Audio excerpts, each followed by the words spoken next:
इसका मतलब जो कर्म किया जाता है उसका फल मिलता है। छोटे से बालक सदन जी में बात बैठ गई, बस अंदर शुरू कर दिया हरि श्री हरि श्री हरि श्री हरि। भगवान देखो कैसे कृपा करते। बचपन में संतों से उपदेश मिला, नाम जब शुरू किया, ऐसे उच्च कोटि के महात्मा के ऐसा कार्य करने पर भी सब संत उनके यहां जाते थे। जब तू अपने पति का गला काट दिया तो तू कितनी नीच है, इतना सोचा है?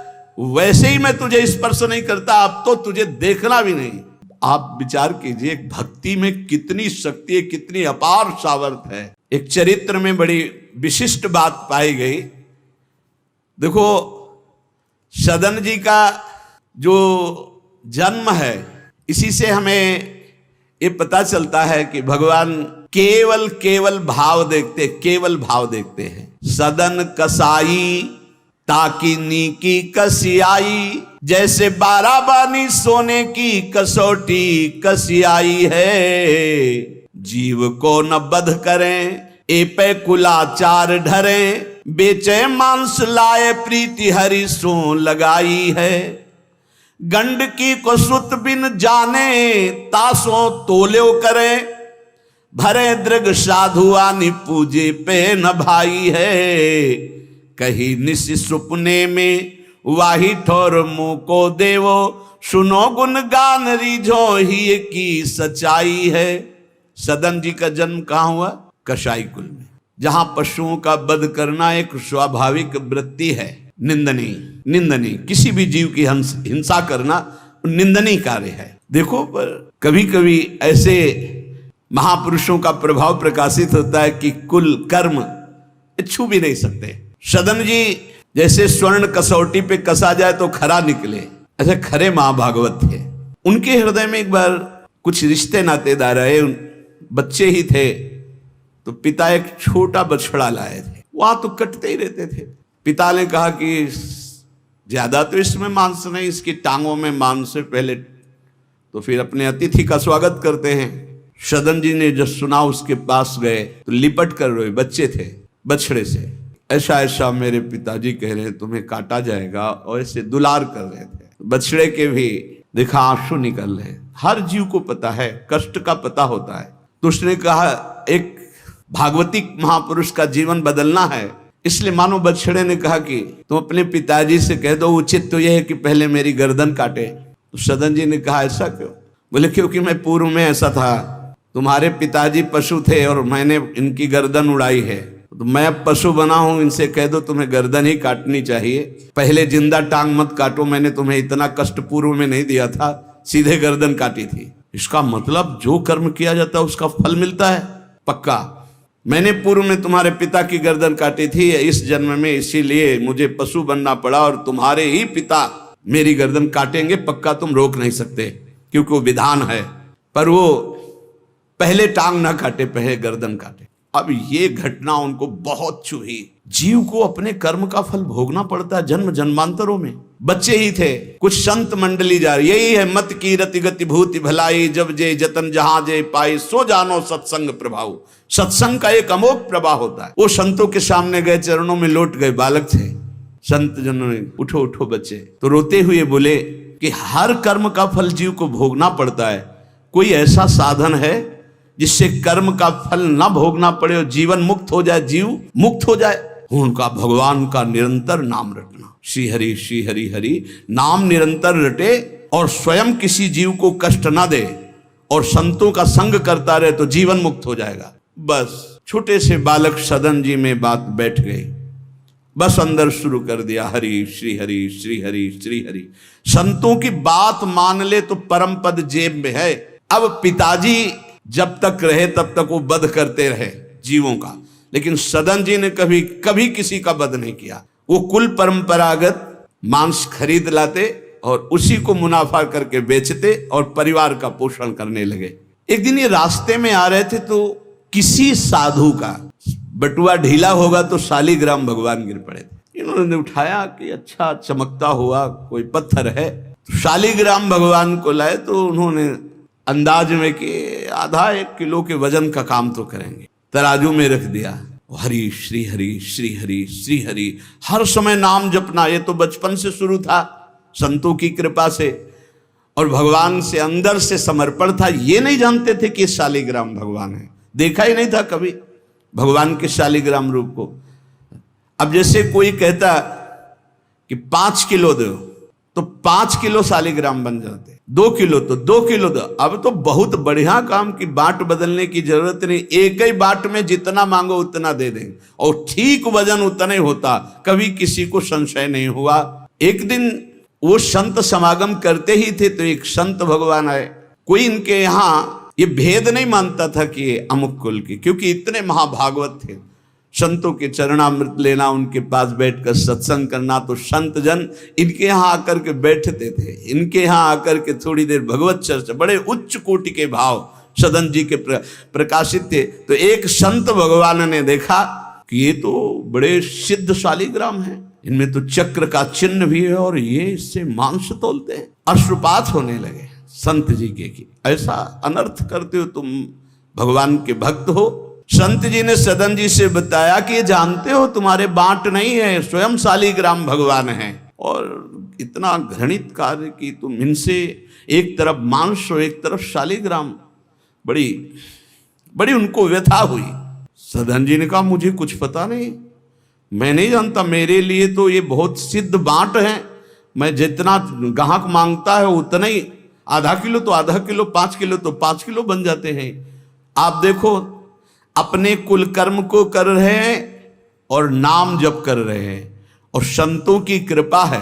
तो देखो अचानक रास्ते में भगवान शालिग्राम जी मिले थे। उन्होंने कहा अगर ये भगवान है तो आप ले लो, हम तो सेवा पूजा कुछ जानते नहीं, आप इनको ले जाओ। संत जी ले गए और देखो ये हृदय में बैठा लीजिए, संत मिले मतलब आखिरी जन्म हमारा है। विश्वास अगर कर ले, पक्का समझ लीजिए ये तुम्हारा विश्वास काम करेगा। इस घोर संसार सागर में जो हम डूब रहे हैं, तो भगवान भेजते हैं ब्रह्मवेत्ता संत महापुरुष का समागम, और जहां संत मिले तो आखिरी जन्म समझो इस संसार समुद्र से पार होने के लिए सुदृढ़ नौका संत समागम है।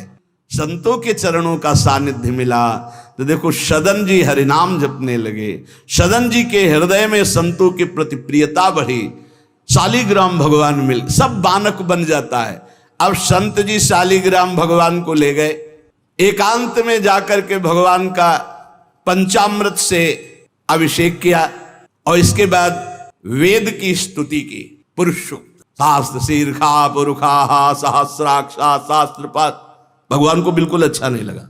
देखो भगवान प्रीति चाहते हैं, सिद्धांत एक अलग होता है। इसीलिए कल हम ऊपर कुछ साधकों से कह रहे थे कि किसी भी साधक को ठाकुर जी में जिस रूप में आसक्ति हो उसको ठेस नहीं पहुंचानी चाहिए, क्योंकि पता नहीं कितना आसक्त हो, आप देख करके अच्छा चलो, ऐसे नहीं कभी वही ओहो धन्य भाग, कितने सुंदर आपके ठाकुर जी है, बहुत सुंदर, आप खूब प्यार कीजिए, क्योंकि पता नहीं वो कितनी गहराई से प्यार कर रहा है आप, तो उसका हृदय बहुत दुखी हो जाएगा। भक्त का हृदय दुखी हुआ तो आपकी उपासना में फर्क पड़ जाएगा। संत जी को लगा था कि कसाई कुल में जन्मे हैं, मांस का उधर पल्ला इधर ठाकुर, क्या अपराध कर रहा है, उनको ऐसा, और बाहरी दृष्टि में लगता भी ऐसा ही है। किसी भी संत जो भगवत मार्ग के प्रतीक है, जाति पक्ष में रूप पक्ष में इनके तेज तो है नहीं, ये तो ऐसे बिल्कुल नहीं, सावधान, पता नहीं कौन किस कोटि का, उच्च कोटि का महापुरुष आपका चिन्ह। उन संत बहुत अच्छे संत थे, पर उनके मन में बात आ गई कि जाति के तो कसाई ही, काम तो नीचे ही है, मांस। देखो नहीं जाना भगवान की महिमा, हम समझ रहे थे उच्च कोटि के, और वो बहुत उच्च कोटि के महापुरुष सदन जी, निरंतर नाम जप। और एक खास बात थी सदन जी में, दैन्यता, कि मैं तो किसी योग्य नहीं, और उनको पता भी नहीं था कि शालिग्राम भगवान है। तो लेके आयो साधु, मैं तो बड़ो अपराध कियो अभिषेक, सेवा करी पे न भाई है, ये तो प्रभु रीझे तो पे जोई, चाहो सोई करो गरो भरी आयो, सुनिमति बिसराई है, तेई हरि उरधारी डारी दियो कुलाचार, चले जगन्नाथ देव चाह उपजाई है, मिले एक संग संग जात वे सुगात सब, तब आप दूर दूर रहे जान पाई है। संत जी ने बड़ा अभिषेक किया, वेद स्तुति की, भगवान को भोग लगाया, बड़ी प्रसन्नता से उच्च सिंहासन पर विराजमान किया। भगवान उसी समय आकाशवाणी हुई, ए साधु, मुझे ये तुम्हारी वेद स्तुति बिल्कुल पसंद नहीं, तुम्हारा ये पंचामृत स्नान भोग ये सब, तुम मेरे भक्त पर नीच बुद्धि करके मुझे लाए हो ना, ये मुझे तुम क्या समझते हो? वेद मेरी श्वासों से ही तो प्रकट हुए हैं। वेद क्या है? भगवान की श्वासों से वेद का प्रादुर्भाव हुआ है। सो हरि पढ़े ये अचरज भारी, चारों वेद भगवान के श्वासों से प्रकट हुए। जाकी श्वास वेद श्रुतिचारी, जिनकी श्वासों से चारों वेदों का प्रादुर्भाव हुआ। मैं वेद की स्तुति और गंगा जल से उतना प्रसन्न नहीं होता जितना मैं अपनेपन के भाव से, मेरे सदन जी हैं और मैं सदन जी का हूं, मैं बिल्कुल तुम्हारी सेवा से प्रसन्न, मैं अपराध मानता हूं कि तुम वहां से मुझे लाए हो।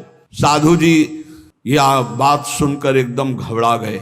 शालिग्राम भगवान को लिया, दौड़ते हुए सदन जी के पास गए और गदगद स्वर में कहा, मैंने भारी अपराध कर दिया, ठाकुर जी को अप्रसन्न कर दिया। मैंने आपके प्रति भाव किया कि आप कसाई कुल में आपका अधिकार ठाकुर का नहीं है, इसलिए आप ठाकुर जी को नहीं जानते हो, आप ऐसा ये लो। ठाकुर जी अप्रसन्न हो गए हमसे, हमने तो पंचामृत से, गंगा जल से सब अभिषेक किया, पुरुष सूक्त का पाठ किया, ले इस श्री ठाकुर जी को आप स्वीकार करो। विधि पूर्वक सेवा से ठाकुर जी प्रसन्न नहीं हुए, अपनेपन से ठाकुर जी को सबसे ज्यादा अपनापन, प्रेम भाव। सदन जी शालिग्राम भगवान को अब जो देख रहे हैं वो दूसरा भाव है, ये भगवान है, मुझे तो अभी तक पता ही नहीं था। साधु जी जब चले गए तो कहा, अब तौलने के काम में तो नहीं, एक सुंदर नवीन कपड़े में ऐसे गले पे लगा लिए, ठाकुर जी गले पे डाल दिए। भगवान रीझते हैं भक्त की अपनेपन की प्रीति में, जो चाहे वो प्राप्त कर सकता है, सिर्फ अपनापन प्रभु को चाहिए। हम यही कहते हैं बार बार कि अपनेपन पे कुल्हाड़ मत चलाओ, विश्वास पर कुल्हाड़ मत चलाओ। साधना बने ना बने, लेकिन हमारे माई श्यामा जी को राज पार हो जाओगे, हमारी बात मान लो। श्री जी सिर्फ अपनेपन को देखती हैं, सिर्फ अपनेपन को। अवगुण करे समुद्र सम गणत न अपनो जान, राय के संभजन को मानत मेरु समान। श्री सदन जी ने निज हृदय से लगाया और आंसू बहने लगे कि प्रभु मुझे तो आपका ज्ञान ही नहीं कि आप भगवान हो। आंसुओं से अभिषेक हो रहा, नाथ अभी तक तो मैं आपको जानता नहीं था, बड़ा अपराध हुआ, लेकिन आज मैं, जब आप हमें इतना प्यार करते हैं, जब साधु ने बताया कि मुझे भगवान ने कहा है कि मैं जितना सदन जी को प्यार करता हूं, उनकी मैं भावना से प्रसन्न, तुम्हारी सेवा से नहीं, उनको अद्भुत वैराग्य हो गया। बोले आज के बाद घर परिवार में ही नहीं रुकूंगा, अब केवल भगवान का होकर वैराग्य भाव से जीवन भगवान को समर्पित करता हूं। शालिग्राम जी गले में टांगे और कहा, पहली यात्रा जगन्नाथपुरी, पहले जगन्नाथ जी के दर्शन करूंगा जाकर, पूरा जीवन अब भगवान के लिए। भगवान देखो कैसे कृपा करते। बचपन में संतों से उपदेश मिला, नाम जब शुरू किया, ऐसे उच्च कोटि के महात्मा के ऐसा कार्य करने पर भी सब संत उनके यहां जाते थे, और उसका परिणाम हुआ कि घोर वैराग्य युक्त होकर भगवान के अनुराग में घर से चल दिए। श्री सदन जी कुटुंब परिवार कुल व्यापार सब छोड़कर जगन्नाथ जी के दर्शन के लिए चले। कुछ दूर चलने पर यात्रियों का समुदाय दिखाई दिया जो जगन्नाथपुरी जा रहे थे, तो उनके संग हो गए। जब उन लोगों ने, कुछ ने पहचान कर ली कि अरे तो कसाई कुल के हैं, और तो सब दूर दूर छूना भी नहीं चाहते थे। यही बहुत बड़ी चूक हो जाती है, जो भगवान को समर्पित हो जाए उसमें कभी जाति पक्ष ना देखे, नहीं, बहुत बड़ी हानि हो जाती है। राजसूय यज्ञ में स्वपच वाल्मीकि को आदर सहित पवाकर पूर्ण यज्ञ करवाई भगवान ने। ये बात ध्यान रखना है, अपने जात अभिमान में आकर कभी किसी भक्त का अपमान न कर दे कि वो नीच कुल का है, ऐसा कुछ। जब ये देखा सदन जी ने कि ये लोग घृणा करते हैं हमसे, तो खुद अलग हो गए। सदन जी बड़े पुलकित है कि आज जगन्नाथ जी के दर्शन होंगे। एक जगह देखा, गौएं पानी पीने के लिए लालायित हैं, तो एक आदमी बाल्टी से पानी निकाल तो गौओं को डंडा मारने लगा। सदन जी ने कहा क्यों? पानी क्यों नहीं पीने देते? तो बोले इतना गहरा कुआं है, घसीटने से हमारे हाथ दर्द होते, अपने घर के लिए ले जाएंगे कि इनको पिलाएंगे? तो उनका अगर आप कृपा करें कुछ समय हमें दे दें बाल्टी और मैं भरूं, तो बोले मुझे फिर कोई परेशानी नहीं। भर भर करके 2500 गाय थी, सबको पानी पिलाया। शाम हो गई, पानी खींचने में पिलाने में समय लगा, तो उन्होंने सोचा गांव में भिक्षा मांग लेते हैं और आज रात्रि कहीं एकांतवास कर लेते हैं और सुबह जगन्नाथ जी के दर्शन करेंगे। तो आयो मग गांव भिक्षा ले नई ठाव गयो, नयो रूप देखी को तियारी जी परी है, बैठो याही ठौर करो भोजन निहोरी कहो, रहो निसि सोई आई मेरी मति हरी है, ले वो मुंह को संग गरो काटो तो न होए रंग, बूझी और काटी पति ग्रीव पे न डरी है, कही अब पागो मोशो ना तो कौन तो सो मोसो, सुर करी उठी इन मार्यो भीर करी है। बहुत कठिन है वैराग्य लेकर भगवान के मार्ग में परम दयालु स्वभाव श्री सदन जी जगन्नाथ जी के दर्शन करने। रास्ते में एक घर में आवाज लगाई भिक्षाम दे, भगवान की लीला। एक स्त्री निकली भिक्षा लेकर, देखा रूप तो जो भगवान का नाम जप करते हैं, भगवान आश्रित होते हैं, उनका रूप अलौकिक होने लगता है। एक दिव्य आकर्षण होता है जो सबके चित्त को आह्लाद प्रदान करता है, क्योंकि आनंद स्वरूप भगवान का निरंतर चिंतन होता है। उसके प्रभाव से मुखाकृति में एक अद्भुत लावण्य, एक अद्भुत आकर्षण होता है। वो स्त्री ने देखा कि नवयुवक भिक्षुक तेजस्वी, वो रीझ गई, देखते ही रीझ गई और उसने कहा कहीं मांगने की जरूरत नहीं, आप यहां बैठो और भोजन करो। सदन जी ने कहा हमें पाना तो है ही, जब आप पवाने के लिए कह रही तो पवा दीजिए। स्वाभाविक, क्योंकि अभी वैराग्य मार्ग में निकले। उस स्त्री ने प्रार्थना की, भोजन बना के पवाया और कहा प्रभु यदि आज रात्रि यहीं विश्राम कर लें तो आपको क्या, सुबह जगन्नाथपुरी चले जाइए। आपने उस स्त्री के विशेष आग्रह को स्वीकार करके उसके घर में शयन करना स्वीकार कर लिया। जब उसके पति सो गए तो रात्रि में उठ करके आई और आपके पास आकर बोली कि मैं आपको देख करके काम से पीड़ित हो चुकी हूं, अतः आप मुझे स्वीकार कीजिए और मैं सदा सदा के लिए आपके साथ के लिए चल दूंगी। सदन जी ने कहा यदि तू मेरा गला भी काट डाले तो भी मैं तुझे स्पर्श नहीं कर सकता, क्योंकि तेरा पति है। अच्छा, उसने गलत अर्थ ले लिया। उसके भाव में आया कि अगर पति है तो ये स्पर्श नहीं करेंगे, अगर पति ना हो तो स्वीकार कर लेंगे। कोआ मदांधो मदना तो रोवा, अंधों में भी अंधा कौन है? बोले जिसमें काम जागृत हो जाए। वो ऐसे काम से व्याकुल हो गई कि सोते हुए अपने पति का बिल्कुल भी प्रियता न रखते हुए गला काट दिया और आकर बोली सदन जी से अब मुझे स्वीकार करो, आपको पति का भय था ना, गला काट दिया। सदन जी ने कहा कि तू कितनी नीच है, जब तू अपने पति का गला काट दिया तो तू कितनी नीच है, इतना सोचा है? वैसे ही मैं तुझे स्पर्श नहीं करता, अब तो तुझे देखना भी नहीं। तो स्त्री ने कहा मुझे ऐसा मत समझो कि मैं तुम्हें भी बख्श दूंगी, तेरे कारण मैंने अपने पति का गला काटा है तो फिर तू भी नहीं बच सकता। तो सदन जी ने कहा क्या कर सकती हो? तो उसने कहा मुझे स्वीकार करो, नहीं उच्च स्वर से अभी हल्ला मचाती हूं, माया का विचित्र तांडव, और मैं जोर जोर से सबको कहूंगी कि ये मेरे साथ गलत करना चाहता था, मैंने रोका, मेरे पति ने रोका, मेरे पति का गला इसने काट दिया, इसलिए अभी कहती हूं मैं आजीवन तुम्हारे साथ रहूंगी, मुझे ले चलो। सदन जी ने कहा गला कटवाना बर्दाश्त है लेकिन स्पर्श नहीं कर सकते। ये सब चूकों की चूक का पूर्ण आहुति, इससे पूर्णता हो गई। मैं धर्म के विपरीत नहीं चल सकता, तू चाहे मेरा गला तू काट दे या समाज से कटवा दे। सदन जी भगवान के भक्त थे, उनके भोले भक्त होते हैं भगवान के, ज्यादा बुद्धि नहीं लगाते हैं, नहीं तो रुकना ही नहीं चाहिए था या उसी समय भाग जाना चाहिए था, भागना चाहिए था। वहां बैठ करके उपदेश नहीं, जब ऐसी घटना है तो भागना चाहिए था। जब वो प्रश्न करने के बाद जब सदन जी ने कहा कि तुम्हारा पति है, तुम ऐसा कैसा दुराचार पूर्ण भाव रखती हो, तुम मेरा गला काट दो तो भी तुम्हारा स्पर्श नहीं कर सकता। अब तो उसने देखा कि ये हल्ला मचा दिया, दौड़ो दौड़ो देखो ये ऐसा ऐसा। अब गांव के लोग इकट्ठा हो गए, तुरंत बंदी बनाए गए सदन जी। वहां कौन सुने सदन, कौन सुनता है, भीड़ में कोई सुनता है। कड़ा शासन बादशाह का था, उनके सामने पेश किया गया।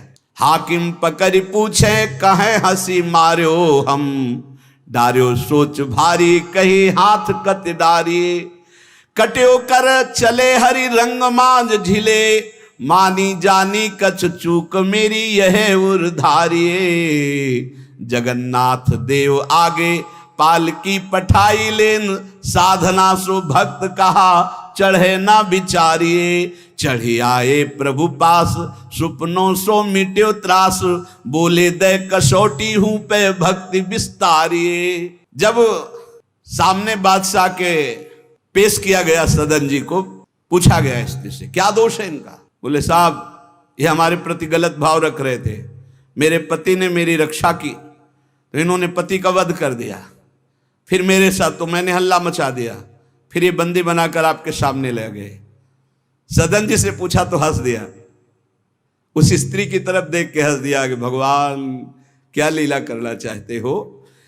और सदन से पूछा तुमने ऐसा किया, तो बोले जो ये कह रही वही सत्य है। उन्होंने विचार किया कि जन्म जन्मांतरों में हमारे कोई पाप हैं जिनका निस्तार भगवान करवाना चाहते, नहीं तो ऐसा क्यों लीला करते। उन्होंने कहा जो ये कह रही है वही बात मानी जाए। सहम गई स्त्री कि है क्या, वो भक्त को क्या जाने, विरोध नहीं किया सदन ने। यह धैर्यवान भगवान के भक्त का। उन्होंने कहा जो ये कह रही है, क्योंकि जो ही प्यारो करे सोई मोहि भावे, जो ये कह रही थी। भगवान के रहस्य को जानने वाले भक्त ऐसा ही। श्री गदाधर भट्ट जी कथा करते थे, अपार भीड़ एकत्रित हो जाती, वृंदावन में आगरे से लोग सुबह भाग भाग करके अपार भीड़ सत्संग। तो एक कल्याण सिंह जी थे, बड़े जमींदार धनी, और सत्संग का प्रभाव है कि जितेंद्रियता वैराग्य भगवत प्रीति ये बढ़ती है। तो जब से उन्होंने सत्संग सुना तो ब्रह्मचर्य का नियम ले लिया, पत्नी से बात नहीं करते थे। अब घर गृहस्थी में तो यही सांसारिक सुख है। कई महीने हो गए वो अपने राजकाज और सत्संग में भाग जाना, सत्संग से आना, बस एकांत में भजन करना। पत्नी ने देखा कि कई महीने हो गए हमारी तरफ देखना भी नहीं, बातचीत नहीं, ये कहाँ जाते हैं, कौन है ऐसा। तो पता चला गदाधर भट्ट जी क्या। बोले हमारी जिंदगी का कांटा है वो, बड़े सुख चैन से जीवन कट रहा था, जब से सत्संग में गए। अरे दक्ष ने साप दे दिया नारद जी को इसी बात के लिए, साप दे दिया। 2 घड़ी से ज्यादा कहीं तुम टिक नहीं सकते, जाओ साप देता हूं। तो नारद जी ने कहा 24 दूनी 48 मिनट में तो हम बड़ा काम कर लेंगे, तुम साप दे दो कोई बात नहीं। उसने सोचा कि मैं ऐसा मुंह काला करूं गदाधर भट्ट जी का कि कोई सुनने ही ना जाए, तो जब ये कथा नहीं सुनेंगे तो फिर हमसे प्यार करने लगेंगे। इसी ताक में थी कि कैसे क्या करूं। तो देखा उनकी गली में एक भिखारिन मांग रही थी, फटे पुराने कपड़े पहने, गर्भवती थी। फौरन बुलाया और सोने की असरफियां दी। अरे वो तो गली में मांगने वाली सोने की असरफियां मिली। अरे मालकिन तो उनका एक काम है, जितना तू धन कहेगी तुम्हारे परिवार वालों को दूंगी, बस एक काम कर, तू जा करके कथावाचक, जहां मेरे पति कथा सुनने जाते उनका नाम गदाधर भट्ट है, वहां जाके बीच सभा में कह दो कि वैसे तो रोज आते थे और जब से ये हो गया तब से आ नहीं रहे, इसका पालन पोषण कौन करेगा। बस वो समझ गई थी इतने में सब भक्तों की श्रद्धा खत्म हो जाएगी। गली गली मांगने वाली उसको इतना स्वर्ण मुद्रा मिल गई, वो फूली हुई गई और कहा पंडित जी। पूरी सभा ऐसे लगी थी, नजदीक जाके जब ये नहीं रहा था तब रोज आते थे, जब से गर्व रह गया तो आने बंद कर दिया, इसका पालन कौन करेगा। बोले बैठो बैठो, बहुत दिनों में आए, बैठो, जिसने गर्भ दिया वही इसका पालन भी करेगा, तुम चिंता क्यों करती हो। खुश खुश शुरू हो गई कि यार ऐसा बड़े त्याग वैराग्य, बड़े उच्च कोटि के महापुरुष गदाधर भट्ट जी बड़े त्याग वैराग्य की बातें करते हो, ये हालत है पीछे की। अरे कुछ लोग कहने लगे हम तो कहते ही थे, शोरगुल शुरू हो गया। और कुछ भक्त थे जो प्राण समर्पित किए थे, उन्होंने कहा ऐसा नहीं हो सकता, ऐसा कदापि नहीं हो सकता, कोई षड्यंत्र रचा जा रहा है। तो उनमें एक बहुत श्रद्धावान और समर्पित थे, उनको बिल्कुल चैन नहीं पड़ा। सोचा अगर सामने से कुछ तो फिर हमारे ऊपर गदाधर भट्ट जी की, और वो समता प्राप्त पुरुष, जैसे सदन जी ने कह दिया जो ये कह रही वही सत्य है, ऐसे उन्होंने कहा कि तुम चिंता क्यों करती हो, जिसने गर्भ दिया वही पालन करेगा, बैठो तुम आराम से सत्संग सुनो। सामने ऐसे तिरछी चितवन से जाकर उसको बुलाया। गदाधर भट्ट नहीं देख पाए, नजदीक गई, पीछे मंच के ले गए, कहा सत्य बोल, कभी तो जानती है इनको, कभी मिली है? वो घबरा गई क्योंकि दसियों लोग पीछे पहुंच गए जो श्रद्धावान थे। बोल सच्ची। तो उनका मैंने तो कभी देखा ही नहीं है इनको, ये हमारे पास क्या आएंगे? खोल के दिखाई, इतनी असरफियाँ मुझे मिली हैं और इससे ज़्यादा मिलेंगी। इस बात के कारण मैंने सोचा मेरे परिवार का। अरे तू परिवार के पोषण की सोच रही, लाखों की श्रद्धा की बात है, किसने दिया? तो बोले कोई कल्याण सिंह है, उनकी पत्नी। कल्याण सिंह ने जे ही सुना, गदाधर भट्ट जी ने रोका, सत्संग का मतलब क्या है? बोले सभा में बोल। गदाधर भट्ट जी ने कहा कुछ कहने की जरूरत नहीं है, ये सब भगवान से प्रेरित है। कल्याण सिंह का तुम हमारी आज्ञा का पालन करो, अपनी पत्नी को कठोर शब्द नहीं बोलोगे, लेकिन गृहस्थ धर्म में हो, अपने धर्म का भी तुम्हें पालन करना चाहिए। उस कल्याण को शांति किया और उसको और भेंट दी और कहा जाओ तुम अपना सुखपूर्वक जियो। जैसे महापुरुष जो स्थिति होते उसमें सबको लगने लगा था। उन्होंने कहा बैठो बैठो बैठो, जिसने गर्भ दिया वही पाल। अब वो तो कह रहे हैं भगवान को लेकर, और लोग समझ रहे हैं कि मामला है। ऐसी सदन जी ने कहा जो ये कह रही वो सत्य है, क्योंकि वो समझ रहे हैं कि भगवान कुछ दंड देना चाहते हैं, तो मैं क्यों बचना चाहूं? भक्तों का बड़ा विचित्र स्वभाव होता, समझ पाना बड़ा कठिन। उन्होंने कहा जो कह रही है सत्य है। जो हाकिम था उसने जब देखा तो उसने कहा मेरा हृदय कह रहा है कि इनके चेहरे से लगता है ऐसे नहीं है, पर ये जब स्वयं स्वीकार कर रहे हैं तो दंड देना ही पड़ेगा। तो इस अपराध का क्या दंड होता है? बोले दोनों हाथ काट लिए जाएं। यहां से दोनों हाथ काट लिए। लेकिन उनकी मुस्कुराहट में फर्क नहीं पड़ा। 22 बाजारों में कोड़े मार मार करके बेहाल किया जा रहा है।